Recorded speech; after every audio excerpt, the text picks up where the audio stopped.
So the big news last week was this Facebook whistleblower. I have some thoughts.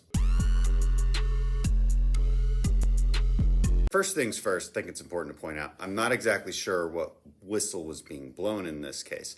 The teenage body image problem, the teenage depression problem, the teenage problem of comparing yourself to others and feeling bad, that has been with humanity for as long as humanity has ever existed. It is indeed part of the human condition. And before Facebook, it was Teen Vogue, it was glossy magazines, it was TV. It was everything. It is a problem. It's not a problem that should be ignored. Parents should have the tools they need and the transparency they need to be able to prevent it and deal with their kids. But I kept seeing headlines over and over again from the media that said something along the lines of, you can't even tell the difference between Democrats and Republicans on this issue. It's like everybody's mad at big tech and they're all on the same page. No, we're not. We're not on the same page.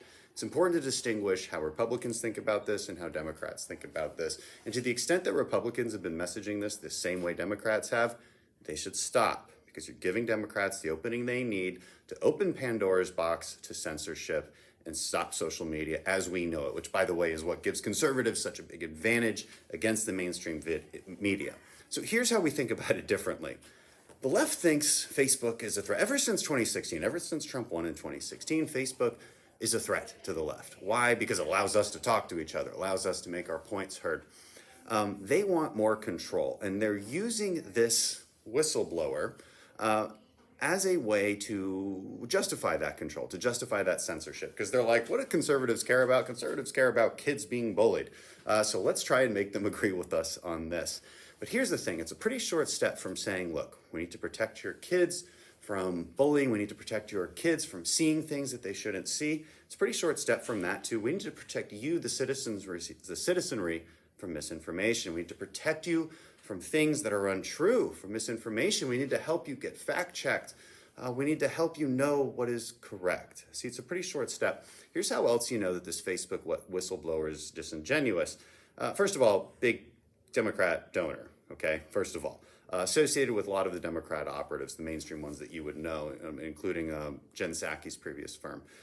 The other thing about it was, which was interesting, was when asked what we should do about this, she never offered up some kind of change to regulation that would be applied neutrally, not dependent on what kind of politics you're from. She basically said that she should be in charge. I mean, her words exactly were, you need a department in the executive branch, a regulation oversight body that looks directly over these social media companies. And then she said, so someone like me could be in charge of it and basically tell them what to do. That's not neutrally applied law, okay? That's just giving the Democrats what they want to be able to make social media companies do what they want, and we cannot fall for it.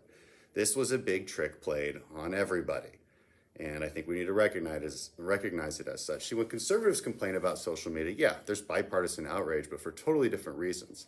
Conservatives want less censorship.